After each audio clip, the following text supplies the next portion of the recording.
Hello student, एक बार फिर मैं आप लोगों के बीच उपस्थित हूँ। आइए पढ़ने का प्रयास करते हैं। हम प्रश्नावली 3.2 आज हम फिर से महत्वपूर्ण प्रश्नों की श्रृंखला में एक नया प्रश्न लेकर के मैं आप लोगों के बीच उपस्थित हूँ। क्लास 10 कौन सी कक्षा 10 के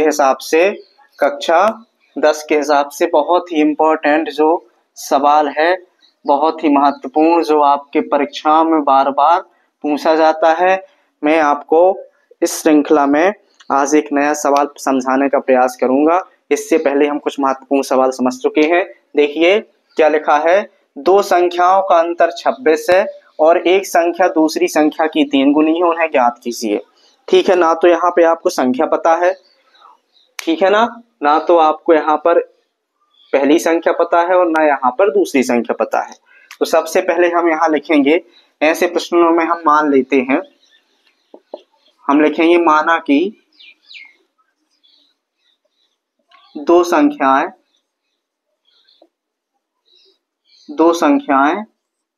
x और y हैं। कौन कौन सी हैं? x और y है। हमने कहा कि हमें संख्याओं का पता नहीं है, तो हमने दो संख्याएं मान ली कि एक संख्या x है और दूसरी संख्या क्या है? y है। इन ऐसे सवालों को यदि आपको पेपर में दिए गए हैं और ये वेरी वेरी मोस्ट क्वेश्चन है, बार बार पेपर में पूछा जाता है, बार बार वार्षिक एग्जाम में आपके कक्षा 10 में एमपी बोर्ड में बहुत बार ये क्वेश्चन आया हुआ है, ठीक है ना। तो इसको अच्छे से समझना है। यदि इस प्रकार के क्वेश्चन दिए गए हैं तो पहले इनको पढ़ने का 2-4 बार अच्छे से स्टडी कीजिए। ऐसे प्रश्नों को बार बार पढ़िए। यदि प्रश्न हमको समझ में आ जाता है तो आधा क्वेश्चन वहीं हल हो जाता है। पहले हमें प्रश्न की भाषा समझनी है कि प्रश्न कह क्या रहा है। पहले उसने कहा दो संख्याओं का अंतर। अब दो संख्याएं ही पता नहीं है हमें कि दो संख्याएं कौन कौन सी हैं, तो सबसे पहले हम मान लें कि माना कि दो संख्या कौन है, x और y है। एक संख्या दूसरी संख्या की 3 गुनी है। अब उसने कहा कि एक संख्या, अब इस क्या है, दो संख्याओं का अंतर 26 है। दो संख्याओं का अंतर 26 है। पहले दो संख्याएं मान ली, दो संख्याओं का अंतर 26 है। जैसा बोलता जा रहा वैसे करते जाए। यहां लिखेंगे प्रश्नानुसार। प्रश्न ने क्या कहा उसके अनुसार। प्रश्नानुसार क्या बोल रहा, अंतर का मतलब होता है घटाना। अंतर का मतलब क्या होता है? घटाना। क्या होता है? घटाना, ठीक है ना। घटाना तो जानते हो, माइनस। तो दो संख्याओं का अंतर मतलब दो संख्या कौन कौन सी है आपकी, x और y, इनका अंतर मतलब घटाना। कितना है? बराबर 26 है। कितना है? 26 है, ठीक है ना। ये हो जाएगा।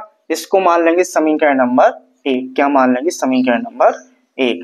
अब आगे क्या लिखा हुआ है, एक संख्या दूसरी संख्या की 3 गुनी है। एक संख्या मतलब x, दूसरी संख्या मतलब y। अब यहाँ लिखेंगे पुनः प्रश्नानुसार मतलब फिर से प्रश्न के अनुसार।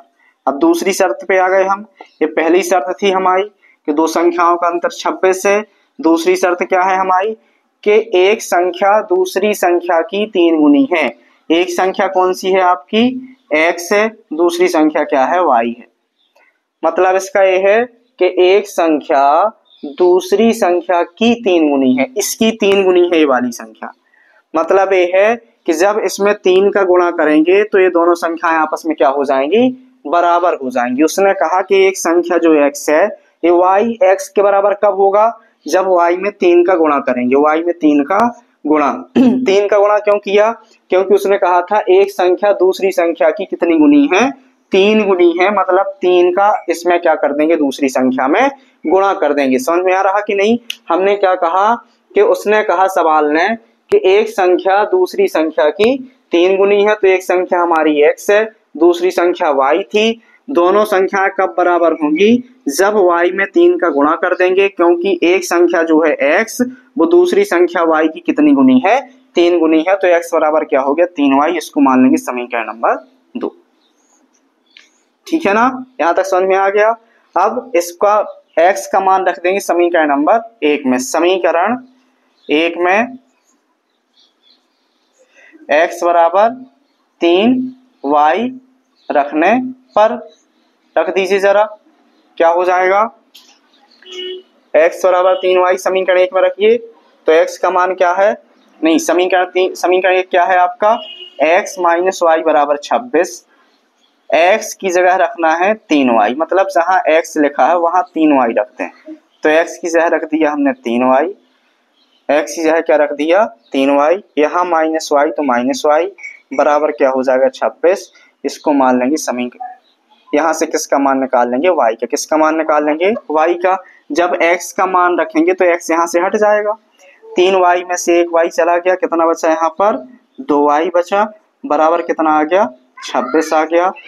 y का मान निकालना है, किसका मान निकालना है y का मान निकालना है, 2 गुणा में है तो कहाँ जाएगा बटे में जाएगा, तो क्या हो जाएगा 13 दूनी 26 हो जाएगा।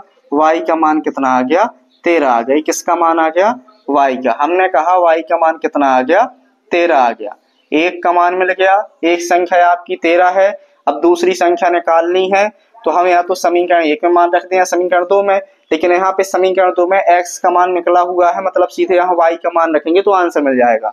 तो समीकरण 2 में लिखेंगे y बराबर 13, समीकरण 2 में y बराबर 13 रखने पर समीकरण 2 क्या है आपका, समीकरण 2 है x बराबर 3y, तो x बराबर 3 गुणा का चिन्ह आएगा, y का मान कितना है 13, तो x का मान कितना हो जाएगा 13 3 39, x का मान 39 आ गया, y का मान 13 आ गया। ये हमारा क्या हो गया आंसर हो गया, क्या हो गया हमारा ये आंसर, ठीक है ना। इस प्रकार से हम इस सवाल को हल कर सकते हैं। दो संख्याओं का अंतर 26 से, अंतर मतलब इसको इसमें से घटाओ 26 आएगा, 39 में से 13 घटाओ आप, 9 में से 3 जाएंगे 6 आएंगे, 3 में से 1 जाएंगे, दो संख्याओं का अंतर कितना है 26 है। एक संख्या मतलब एक संख्या 39 दूसरी संख्या की कितनी गुनी है 3 गुनी है, कितनी गुनी है 3 गुनी है, 13 3 39, समझ में आया कि नहीं। एक संख्या दूसरी संख्या मतलब 13 की कितनी गुनी है 3 गुनी है। इस प्रकार से हम सवाल को देख सकते हैं कि सवाल हमारा सही है कि गलत है, ठीक है। इस प्रकार से इस सवाल को आप लगा सकते हैं, समझ सकते हैं। यदि ये सवाल आपको समझ में आ गया हो तो कमेंट सेक्शन में जाकर के बताएं, और ऐसे ही वेरी मोस्ट जो क्लास 10 के हिसाब से वार्षिक परीक्षा के हिसाब से महत्वपूर्ण क्वेश्चन हैं जो आपके पेपर में हर बार आते हैं, यदि आप उनको सीखना चाहते हैं तो आप इस लगातार मेरे साथ बने रहिए। धन्यवाद।